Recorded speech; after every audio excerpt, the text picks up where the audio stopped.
Hi beloveds, welcome back to my channel. My name is Angela Tefo and welcome to Discovering Christ. Hi guys, hello, hi, hello. I know I've been a little MIA lately, but I am back. And I thought that what better way to just come back with a light video. So I'm going to do, I think it's called the love tag. So I've got 8 questions here that I'm going to share with you guys, and let's just go straight into it. So question number 1 says, how long have you been in the relationship? So as you guys all know, I am happily married, been married for about a year and a half now, but we have been together almost 4 years now. Question number 2 says, where or what was your first date? So I met my husband in Hermanus, but we both live in Cape Town, and our first date was that we took a drive. So the initial idea when we planned the drive is that we wanted to go to Cape Point, but we never made it. We just drove around, stopped at particular sceneries. The traffic to Cape Point that particular day that we chose was just so bad. It was around just December 26th, I think, somewhere there. So yes, that was our first day. We took a drive and we got to know each other, and it was nice. It was very nice. Question number 3 says, was it love at first sight, or did one of you have to pursue the other for a long time? If yes, how long did the persuasion continue? So it was not love at first sight for me. And I don't think there was like intentional pursuing, but it was just a matter of seeing where this is going. And for me anyway, our relationship made me seek Christ even more. And in seeking Christ, I discovered that, wow, okay, this is the man for me. And then question number 4 says, did your relationship in the beginning stir you away from God? So like I said, our relationship definitely stirred me towards God more. It made me seek God more. I just wanted validation from God that, God, this is it. But I think in that time, what I forgot about is that the way that we met, God was already there. The way that when we conversed and the way that when we shared our stories, everything just gelled well. And at the time, I couldn't see it, because sometimes when you're seeking for an answer from God, you just want God to come down and be like, Angela, this is it, and I didn't read all the signs that actually God was present all along and he was there. The funny thing that I always share about my relationship with my husband is that when I was away from him, I had all of these questions. I had, no, this is not right about him, this doesn't fit my profile, doesn't fit my list that I made, and all of this. But once I was with him, everything felt amazing. I felt love, I felt safe, everything just made sense when I was with him. So that made me seek God and be like, is this it or is it not it? So question number 5 says, what is the best part about being in a relationship? The best part about being married for me is that to constantly have someone there in your corner. It does not matter if you are wrong in a particular thing or if you are right, but someone is there in your corner rooting for you every time. That's my best part. It is absolutely amazing. Anyway, so question number 6 says, what is the biggest gift your partner has given you? So I got 2 things. Number 1 is that the biggest gift my husband has sort of not given me but introduced me to is to think beyond what I know, or in his terms, to think beyond the curve, or to think, I guess other people will say, to think outside the box. This has allowed me to, once there's a situation or if there is a particular problem, I always think, okay, what else is there besides the obvious answer that I'm going for? So whoa, that is just my big, as you know, I'm very bubbly and I have no filter, so sometimes thinking was not top priority. And the second biggest gift that he's given me is a pure relationship with money, with saving money and with treating money with respect, but also that, like when you plan for the future, is your money with that plan? And that's one of the things that I thank God for, that he has introduced me to. But in terms of materialistic things, the biggest gift my husband has given me was actually a watch for me to be on time. But that's the point. It was one of the, like, no one ever did that for me. So that was amazing. So question number 7 says, when did you realize that you are in love with him? So I always say that there wasn't a particular moment where I was like, oh yes, oh, I'm in love. But I do remember a pivotal point in our relationship that made me realize that, wow, okay, no, this is it. And it was when he proposed to me. Those words somehow just did like whole domino effect. All of my walls came down, and I think I realized that actually this man brings out the best in me. And if that isn't love, I don't know what was. So it was that moment where I was like, okay, God, I see where we are going. And then question number 8, and it says, what is your love story? So I'm just gonna speak about how I met my husband on the 16th of December 2016. So a couple of my friends, we had been planning for the whole year to do like a girls trip for that particular long weekend, and we went to Hermanus.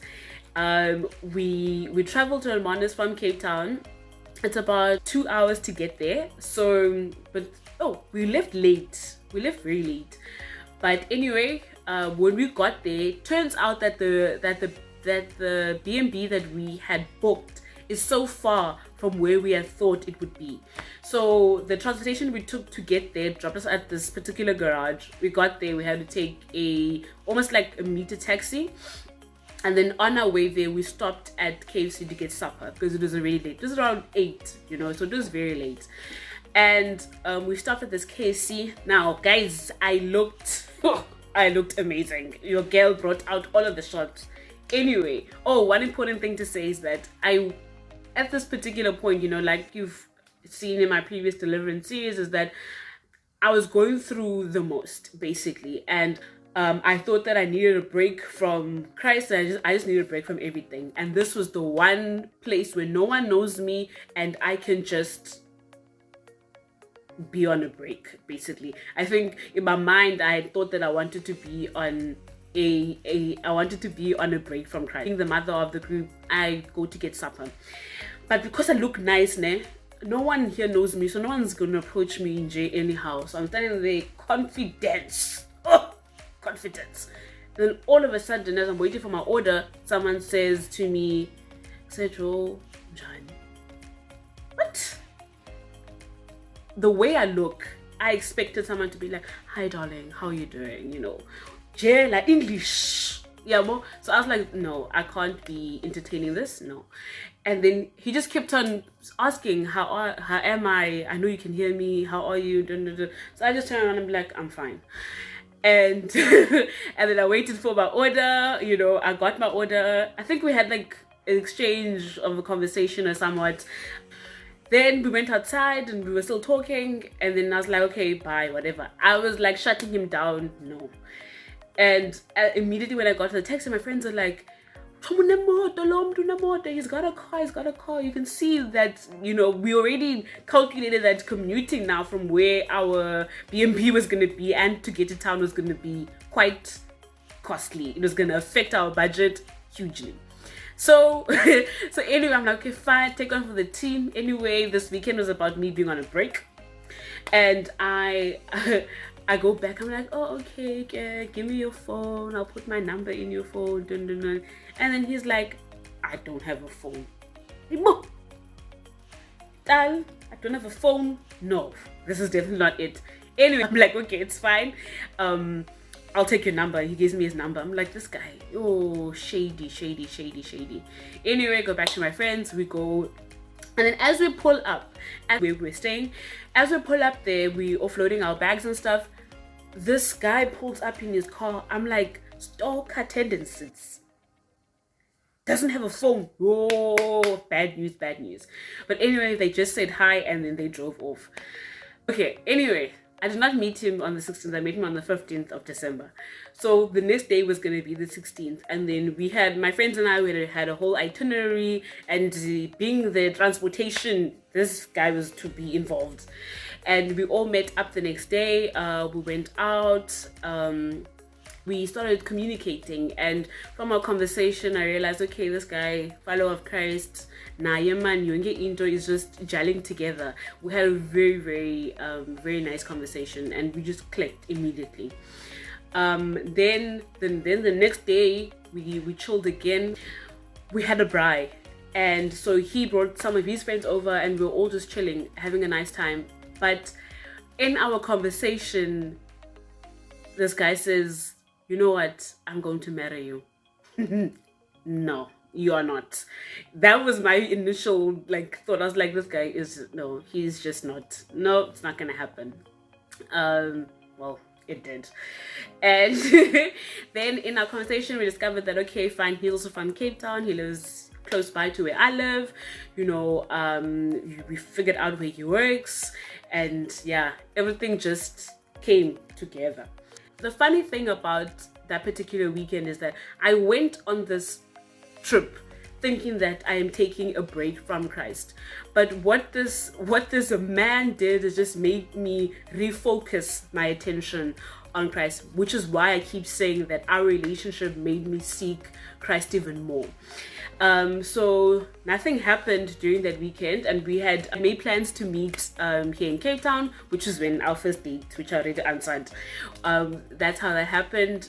Fast forward the long story, his pastor contacted my pastor, his family went over to my family.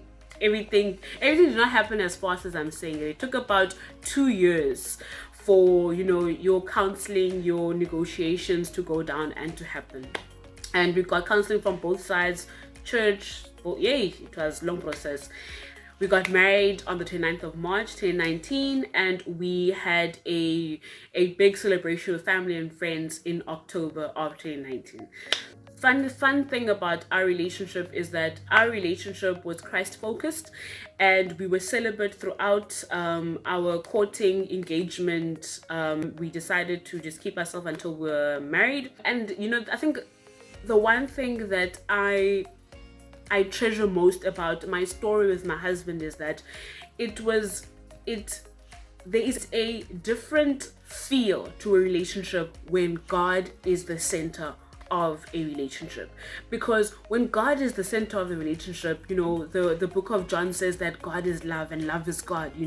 Immediately when you're seeking God, you are yourself sort of pursuing love, and you treat the next person with the purest of love, which is what the book of First Peter speaks about, is that this type of love sort of allows you to be exactly who you are. And the amazing thing is that when Christ is the center, then who you are and who you truly are. All the things that you are sharing with this next person is also received from a place of love. And the amazing thing about love is that it reveals exactly who you are, which allows the relationship to be exactly what God intended it to be. Love reveals so much, but also love compels you to forgive so much. So that's one thing that I treasure the most about my relationship with my husband. It just from a place of love. So that's my love story, how I met my husband. If you have enjoyed this video, give it a thumbs up, leave a comment down below, and subscribe. Shalom.